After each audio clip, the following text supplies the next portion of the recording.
Hello मेरे शेर शेरनियों, स्वागत करता हूँ आपके अपने इस प्यारे से चैनल गुरुकुल गुरुजी में।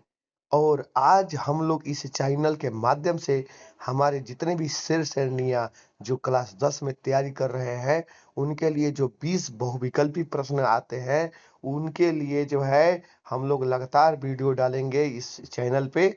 और आप लोग इस वीडियो को अंत तक देखिए। इसमें से ही प्रश्न जो है एग्जाम में पूछे जा सकते हैं। तो आज चालू कर रहे हैं हम लोग प्रकाश का प्रवर्तन से। और इसमें जितने भी आने वाले ऑब्जेक्टिव है जो 20-25 की संख्या में होंगे, उनको हम लोग इस वीडियो के माध्यम से देखेंगे। तो हमारे वीडियो को लाइक शेयर कमेंट करना मत भूलिएगा और अंत तक जो है हमारे वीडियो पे बने रहिए। तो चलिए चलते हैं दोस्तों। देखिए, तो हमारा जो है पहला सवाल क्या कह रहा है। देखिए, पहला सवाल कह रहा है प्रकाश का परावर्तन किसे कहते हैं।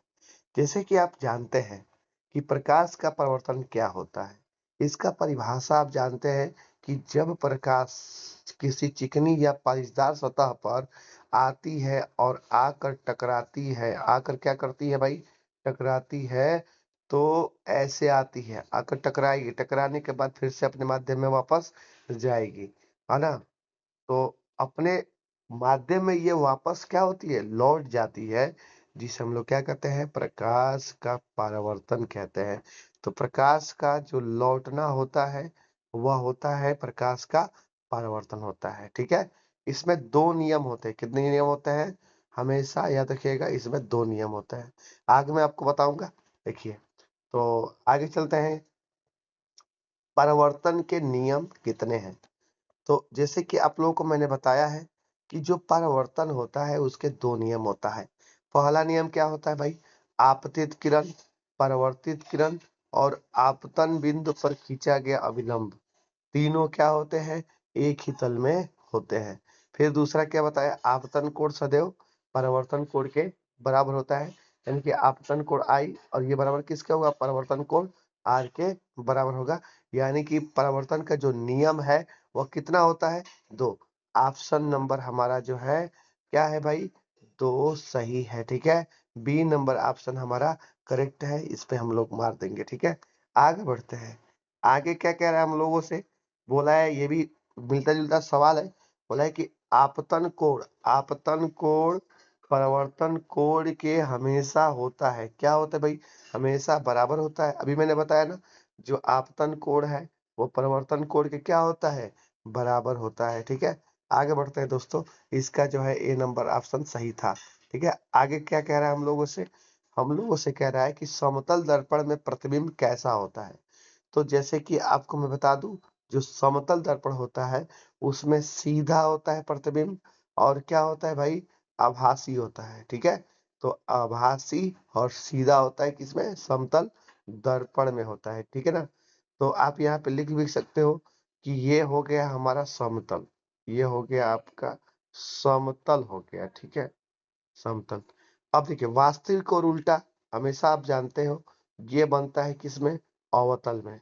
अवतल अवतल में जो है क्या बनता है, हमेशा वास्तविक और उल्टा।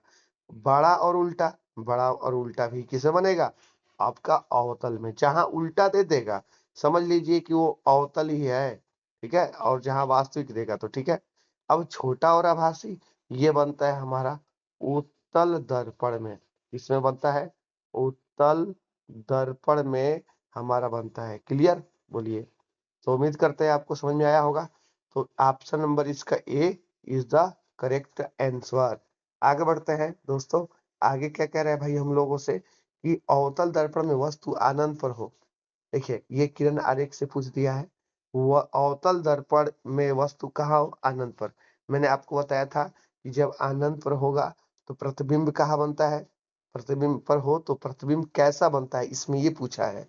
तो आभासी और सीधा बनता है, अत्यधिक छोटा बनता है, समान आकार का आभासी, बड़ा और उल्टा। तो मैंने बताया था कि अवतल दर्पण में वस्तु आनंद पर हो तो प्रतिबिंब जो है कहाँ बनता है, फोकस पे बनता है। और फोकस बनेगा तो क्या होगा, अत्यधिक छोटा होगा। यानी कि आपका बी नंबर ऑप्शन क्या होगा, सही होगा।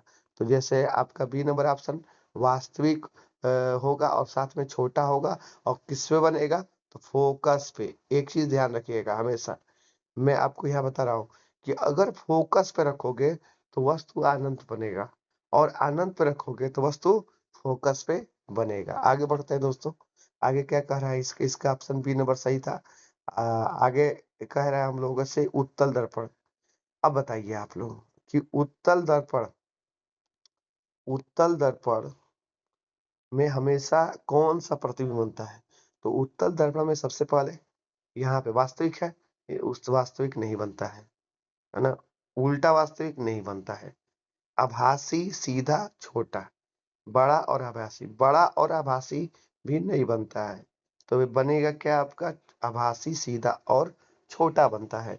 आभासी और बड़ा किसमें बनता है, तो याद रखिएगा अवतल में। किसमें, अवतल में, अवतल में, ठीक है ना, अवतल में बनता है आपका आभासी और बड़ा बनता है। ठीक है, आगे बढ़ते हैं। तो इसका हमारा ऑप्शन जो है कौन सा करेक्ट है, तो इसका ऑप्शन हमारा आभासी, सीधा व सबसे बी नंबर करेक्ट है। ठीक है, आगे बढ़ते हैं। हम लोगों से बोल रहा है अवतल दर्पण का उपयोग कहाँ होता है। अब बताइए, अवतल दर्पण जो है उसका प्रयोग कहाँ होता है। ठीक, साइड मिरर में नहीं, साइड मिरर में नहीं होता है। साइड मिरर में किसका होता है भाई, उत्तल का होता है। ठीक है, साइड मिरर में उत्तल का होता है। उत्तल का काम ही है खूब बड़े क्षेत्र को जो है छोटे क्षेत्र में दिखाना। हेडलाइट में, तो हेडलाइट में जो है, हाँ हेडलाइट वाला ऑप्शन सही है, क्योंकि देखिए हेडलाइट क्या होता है, ऐसे दबा हुआ होता है, यहाँ पे लाइट लगा रहता है, तो इससे जो है प्रकाश का क्या होता है, आपका परावर्तन होता है। तो दबे हुए पृष्ठ से, अगर दबे हुए पृष्ठ से प्रकाश का परिवर्तन हो, ठीक है ना, और इसके उभरे हुए पृष्ठ पर कलई की गई हो, तो वो दर्पण कैसा होता है, अवतल दर्पण। यानी कि इसका ऑप्शन नंबर जो है बी क्या है, करेक्ट है। ठीक है, आगे बढ़ते हैं दोस्तों। क्या कह रहे हैं हम लोगों से, हम लोगों से कह रहा है कि उत्तल दर्पण का प्रयोग कहाँ। अब हम लोगों का उत्तल दर्पण का प्रयोग पूछ रहा है। ठीक है, तो अब इसको देखिए, उत्तल दर्पण है ना, वाहन का साइड मिरर, अभी मैंने बताया ना, वाहन का जो साइड मिरर होता है उसमें जो है उत्तल दर्पण का प्रयोग करते हैं। सेविंग मिरर में भाई, सेविंग मिरर में किसका प्रयोग करते हैं, अवतल का, अवतल का करते हैं। ठीक है, बोलिए सही है। अवतल का काम होता है छोटे चीज को बड़ा करके दिखाना होता है, ठीक है ना, और उत्तल का काम होता है बड़े चीज को जो है छोटा करके दिखाना होता है। बस इतना आप लोग अंतर समझिएगा, कहीं गलती आप नहीं करेंगे। ठीक है, आगे बढ़ते हैं। फोकस दूरी किस पर निर्भर करती है। तो आप लोगों को जैसे पता है कि जो फोकस दूरी होती है, ठीक है, देखिए फोकस दूरी को हम लोग दिखाते किससे है, स्मॉल एफ से। स्मॉल एफ बराबर क्या होता है, तो आर अपान में 2, यानी कि वक्रता त्रिज्या की आधी होती है ना, तो ये किस पे डिपेंड करेगा, आपके दर्पण की वक्रता पर। आगे बढ़ते हैं दोस्तों, बी नंबर ऑप्शन इसका सही है। ठीक है, तो यहाँ पर अब ये वाला ऑप्शन देखिए, कह रहा है फोकस और वक्रता केंद्र के बीच संबंध। अभी मैंने सूत्र लिखा, सूत्र क्या था, एफ बराबर था आर बटा में 2। ऑप्शन है एफ बराबर आर बटा 2। हाँ, सी वाला ऑप्शन क्या है, हमारा क्या है, करेक्ट है। तो इसका ऑप्शन सी नंबर करेक्ट है। आगे बढ़ते हैं, देखिए क्या बोला है, समतल दर्पण की फोकस दूरी, बहुत अच्छा सवाल दिया है। समतल दर्पण की जो फोकस दूरी है वह क्या होती है, ध्यान दीजिएगा, इसकी फोकस दूरी जो है वो अनंत होती है। ठीक है ना, समतल दर्पण की फोकस दूरी अनंत होती है। अगर इसका तुमसे पूछ देगा कि क्षमता बताइए, तो क्षमता इसका 0 होता है। अगर आपके पूछ देगा रेखीय आवर्धन बताइए, तो रेखीय आवर्धन +1 होता है। ठीक है, यहाँ से सवाल पॉलिटेक्निक एयरफोर्स में बनते हैं। आगे बढ़ते हैं, हम लोगों से कहा है सवाल, दंत चिकित्सक किस दर्पण का उपयोग करता है। तो जो दंत चिकित्सक है, हमेशा ध्यान दीजिएगा, वह जो है अवतल दर्पण का, क्योंकि अवतल दर्पण का कार्य क्या होता है, वह छोटे चीज को बड़ा करके दिखाता है और दंत चिकित्सक को वही चाहिए होता है। ठीक है, तो अवतल दर्पण हम लोग मारेंगे ठीक। आगे दिया है, सर्च लाइट में किस दर्पण का उपयोग करते हैं। देखिए सर्च लाइट, जो सर्च लाइट होता है उसमें हम लोग उपयोग करते हैं किसका, क्योंकि देखिए अभिसारी और अपसारी पढ़े होंगे। जो उत्तल दर्पण होता है वो फैलाने का काम करता है, और अवतल दर्पण जो होता है वह मोड़ने का काम करता है। यानी कि यहाँ पे अवतल दर्पण जो है क्या होगा, सही हो जाएगा। ठीक है, बी नंबर ऑप्शन सही हो जाएगा। ठीक, आगे बढ़ते हैं। आगे क्या कह रहा है हम लोगों से, कह रहा है कि समतल दर्पण प्रतिबिंब हमेशा बनता है। तो समतल दर्पण में जैसे ये समतल दर्पण हो गया, ठीक है, अगर आप यहाँ पे खड़े हैं, अगर आप यहाँ पे खड़े हैं तो आपका प्रतिबिंब भी क्या होगा, यहीं पे बनेगा। अगर 5 मीटर की दूरी पर खड़े हैं तो 5 मीटर की दूरी पर ही आपका प्रतिबिंब बनेगा। क्लियर हुआ, बोलिए। यानी कि समान दूरी पर जो है समतल दर्पण में प्रतिबिंब बनेगा, यानी कि इसका ए ऑप्शन क्या है, करेक्ट है। आगे बढ़ते हैं दोस्तों, बताइएगा आगे क्या कह रहा है हम लोगों से कि उत्तल दर्पण में प्रतिबिंब हमेशा कैसा होता है। तो उत्तल दर्पण हमेशा, अभी आप पीछे पढ़े हो ना, उत्तल दर्पण जो होगा वो हमेशा याद रखिएगा आभासी होगा। सबसे पहले आभासी होगा, सीधा होगा, ये तो होगा ही, और छोटा होगा। ठीक है ना, छोटा होगा। तो ये आपका जो है टिक हो जाएगा ए नंबर। ए नंबर आपका क्या हो जाएगा, करेक्ट आंसर। बड़ा और वास्तविक किस में होता है, तो मैंने बताया ना, ये होता है अवतल में। किस में होता है, अवतल में। इस तरह से बोर्ड में आप लोगों को प्रश्न देखने को मिल जाएगा। समान आकार का और आभासी किस में होता है, समान आकार का भी कह रहा है और आभासी भी कह रहा है। तो इस समान आकार का और आभासी, थोड़ा सा ये कंफ्यूजन है। बड़ा और उल्टा कह रहा है, तो बड़ा और उल्टा, ये भी बड़ा उल्टा आपका अवतल में होगा। ठीक ना, ये ए नंबर ऑप्शन क्या है आपका, सही है। ठीक, आगे बढ़ते हैं। आगे क्या कह रहे हैं हम लोगों से कि परावर्तन किस नियम का पालन करता है। परिवर्तन, अरे भाई परिवर्तन है, परिवर्तन के नियम का ही तो पालन करेगा, है। बताइए, अपवर्तन के नियम नहीं पालन करेगा, न्यूटन के नियम भाई।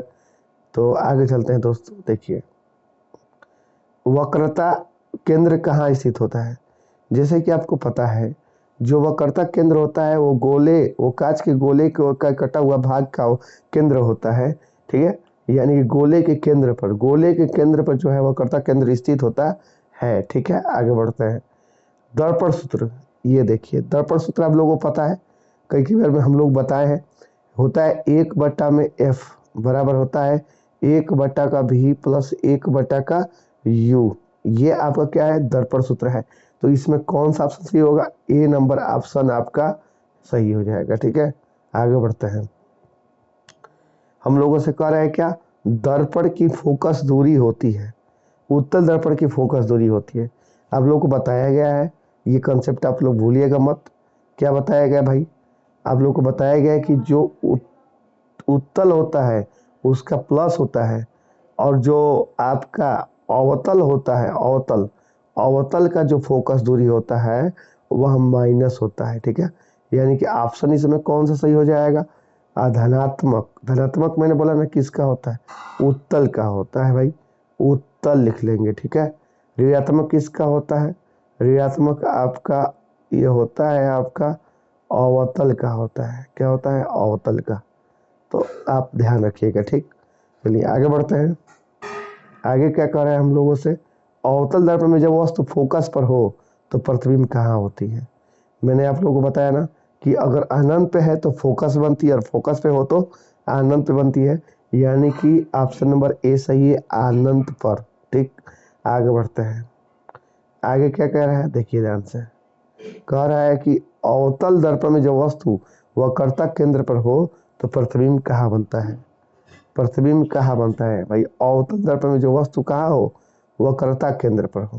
तो वक्रता केंद्र पर हो तो वक्रता केंद्र पर बनेगा, उल्टा बनेगा, उसके बराबर बनता है। ये वाला भी सवाल ठीक ठाक है। ठीक है, आगे ये वाला संबंध अभी मैंने आप लोगों को बताया ना, सूत्र ये डबल 2 बार पूछ दिया है। ठीक है, तो ऑप्शन इसमें कौन सा हो जाएगा, बी नंबर ऑप्शन आपका क्या होगा, सही होगा। यानी कि एफ बराबर हो जाएगा आपका, एफ बराबर हो जाएगा r/2। ठीक, आगे बढ़ते हैं।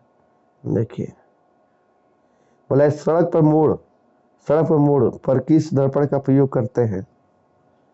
सड़क पर मोड़, ऑप्शन उत्तल दर्पण का। देखिए जैसे ये सवाल जो दिया है थोड़ा सा इसको हम समझाते हैं। ठीक है ना,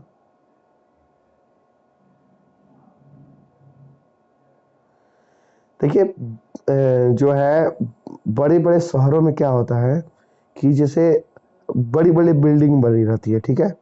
तो वहाँ पे क्या होता है कि जैसे ये बिल्डिंग हो गया और ये आपका सड़क हो गया, ठीक है।